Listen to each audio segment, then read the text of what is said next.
Hello students, welcome back. Already previous video में angle क्या होता है वो हमने डिस्कस किया है और मैं उम्मीद करता हूँ कि आपने वो वीडियो देखा है। चलिए इस वीडियो में हम डिस्कस करते हैं different types of angles. Different different types के एंगल्स समझने के लिए आपको सबसे पहले क्वाड्रेंट्स का आइडिया पता होना चाहिए। अब ये क्वाड्रेंट्स क्या होता है, कितने क्वाड्रेंट्स होते हैं, ये डिस्कस करते हैं। नॉर्मली आप ज्योमेट्री में आपने देखा है कि एक्स और वाई एक्सिस हम लोग ड्रॉ करते हैं हमेशा ग्राफ पेपर के ऊपर।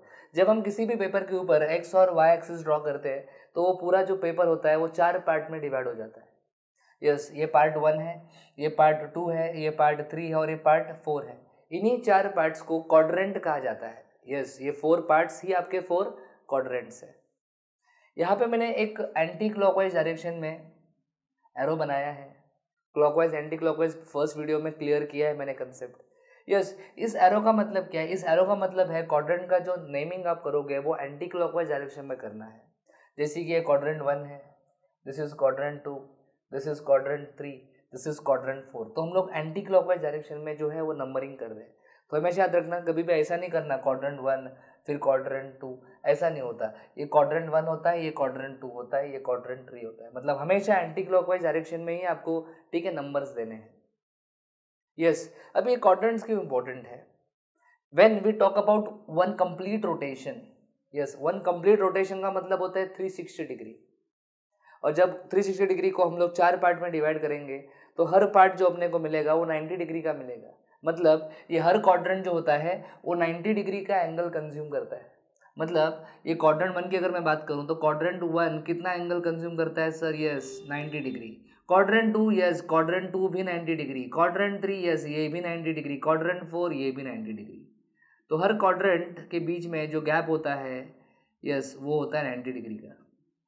यस और नो? तो ये आपके दिमाग में हमेशा होना चाहिए, 90 डिग्री का गैप हर क्वाड्रेंट के बीच में होता है। यस, ये 90 डिग्री है प्लस ये 90 डिग्री प्लस ये 90, ये 90, टोटल 360 डिग्री हो जाता है।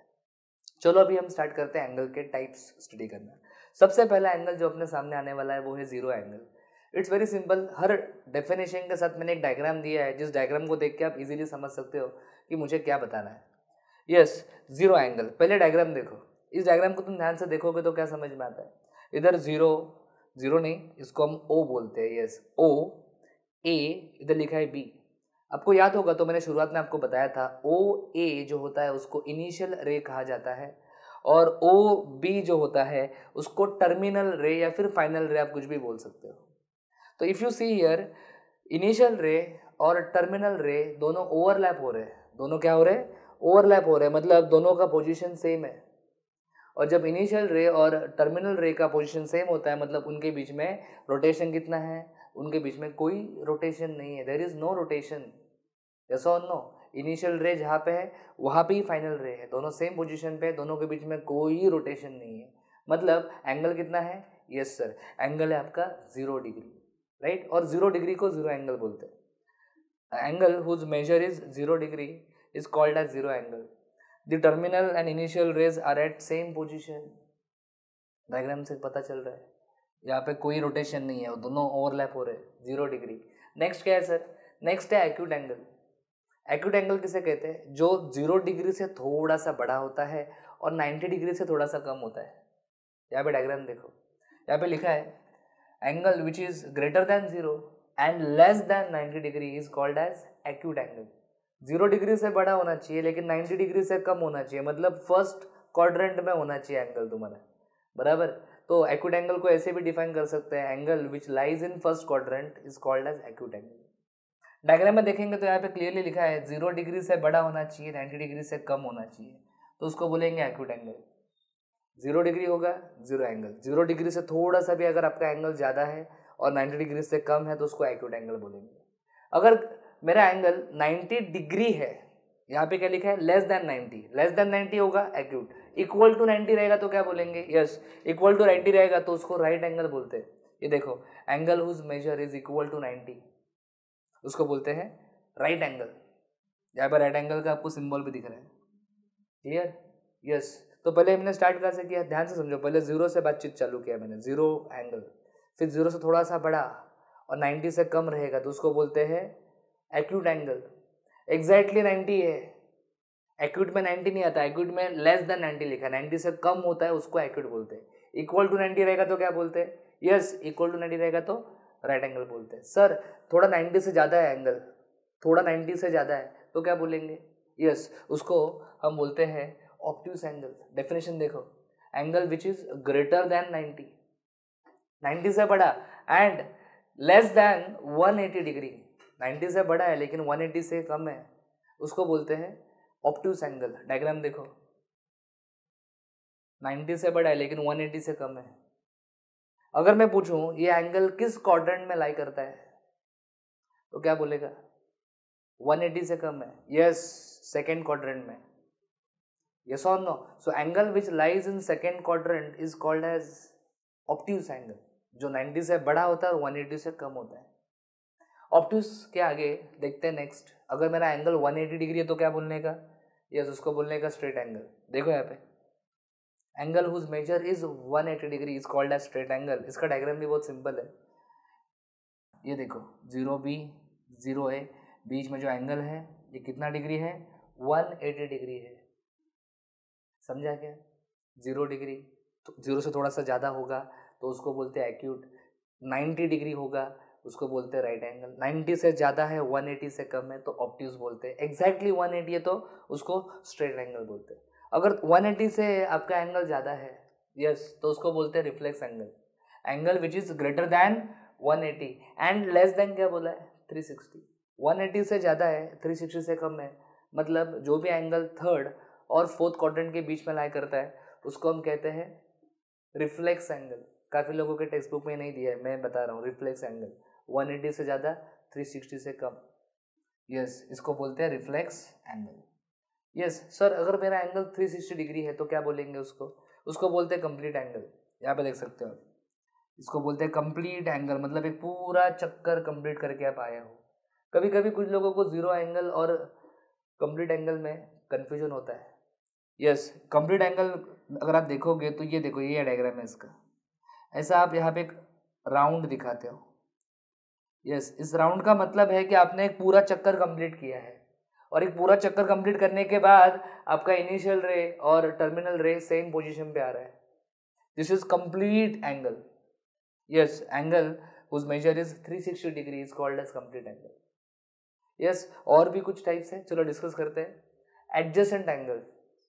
एडजेसेंट एंगल का मतलब क्या है? Two angles are adjacent if both of them have one common ray. दोनों के बीच में एक रे जो है वो कॉमन होना चाहिए। जैसे आप यहाँ पे देख सकते हो, वर्टेक्स तो कॉमन होगा ही। यहाँ पे आपके सामने मैंने 3 रेज बनाए हैं। अगर मैं यहाँ पे बात करूँ एंगल AOC की, AOC, COB, COB, तो इन दोनों एंगल्स में ये जो बीच वाला जो रे है वो कॉमन है। यस सर, ये बीच वाला रे जो है वो कॉमन है। सो जिन दो एंगल्स में एक रे कॉमन होता है उसको बोलते हैं एडजेसेंट एंगल। जैसे तुम लोग अगर बात करेंगे, तुम रहते हो घर में, आपके घर के बाजू में और एक घर है ना, ऐसा नो? आप किसी फ्लैट में रहते हो, आपके बाजू में और एक फ्लैट है, तो उन दो एडजेसेंट फ्लैट में एक जो दीवार होती है, एक जो वॉल होती है वो कॉमन होती है, बराबर है कि नहीं? ऐसा नो? तो ऐसे फ्लैट्स को हम लोग क्या बोलते हैं? एडजेसेंट फ्लैट है, क्योंकि एक दीवार दोनों में कॉमन है, बराबर। वैसे यहाँ पे भी एक रे अगर दोनों में कॉमन है तो उसको एडजेसेंट एंगल बोलना है आपको। क्लियर? एडजेसेंट एंगल के बाद देखते हैं आगे क्या है। आगे कॉम्प्लीमेंट्री एंगल्स लिखा है। ये कंसेप्ट इंपॉर्टेंट है, आगे जाके एग्जाम्पल्स में यूज होने वाला है, इसलिए ध्यान से सुनो। जो बता रहा हूँ सब कुछ काम आने वाला है, इसलिए कुछ भूलना नहीं है। Complementary angles, if sum of two adjacent angles is 90 degree. Yes, मतलब अगर दो एडजेसेंट एंगल्स का जो सम है, एडिशन है, वो 90 डिग्री है, तो उन एंगल्स को क्या कहा जाता है? कॉम्प्लीमेंट्री एंगल कहा जाता है। ये देखो, यहाँ पे दो एंगल्स आपको दिख रहे हैं, ये 25 डिग्री है, ये 65 डिग्री है। दोनों का एडिशन किया तो कितना आता है? 90 डिग्री आता है। तो दोनों का एडिशन 90 डिग्री आना चाहिए और दोनों एडजेसेंट भी होने चाहिए, तभी उनको कॉम्प्लीमेंट्री एंगल बोला जाता है।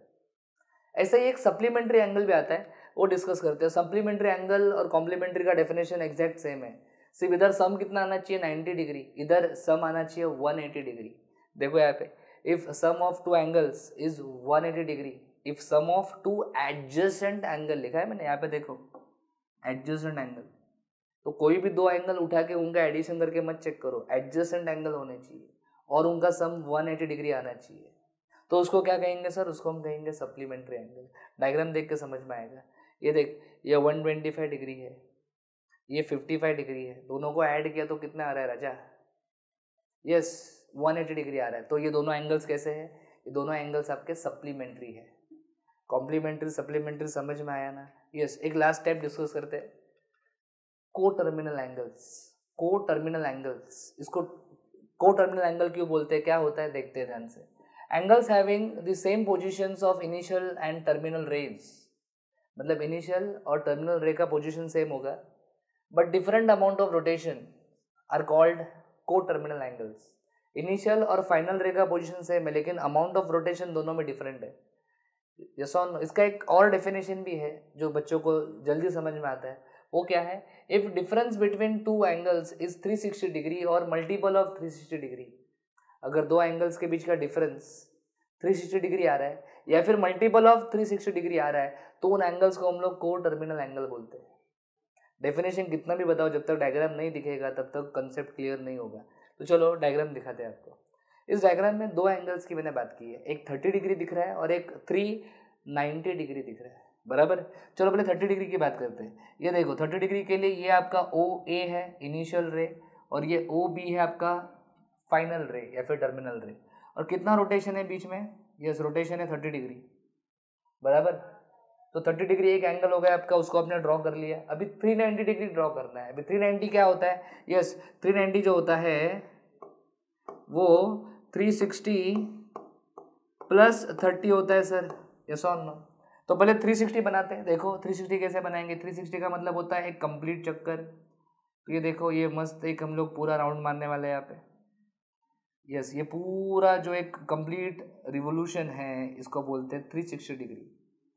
और 360 में और कितना ऐड करना है? यस, और 30 ऐड करना है। तो ये हो गया और 30 ऐड इसमें, तो ये बन गया 390। तो जो आपका फाइनल रे है उसका पोजीशन सेम ही आ रहा है, जो 30 डिग्री के लिए आ रहा था वही सेम पोजीशन मिल रहा है। लेकिन देखो यहाँ पे 30 डिग्री और 390 डिग्री दोनों एंगल्स जो है वो डिफरेंट है, amount of rotation is different but position of initial ray and final ray is same for both the angles. That's why we call these two angles co-terminal angle. Second definition के हिसाब से देखना रहेगा तो difference check करो ना, ये 360 और 30 दोनों का डिफरेंस चेक करो। 360 माइनस 30 सॉरी 390, यहाँ पे दो एंगल्स कौन से? 390 है और 30 है। अगर आप डिफरेंस कैलकुलेट करोगे, डिफरेंस कैलकुलेट करने के लिए क्या करना पड़ेगा? 390 डिग्री माइनस 30 डिग्री कितना आ रहा है? 360 डिग्री। और मैंने डेफिनेशन में क्या लिखा है? If difference between the two angles is 360 degree then they are coterminal angles. तो 100% डिफरेंस चेक किया तो 360 डिग्री आ रहा है। यस, सो ये दोनों एंगल्स कैसे हैं? को टर्मिनल है। तो मेरे ख्याल से एंगल्स के सारे बेसिक टाइप जितने रिक्वायर्ड थे वो सारे इस वीडियो में मैंने कवर किए हैं और उम्मीद करता हूँ कि ये वीडियो आपको पसंद आया है। आने वाले वीडियोस भी देखो, उन वीडियोस में मैंने बहुत सारे क्वेश्चंस सॉल्व किए हैं। Thank you.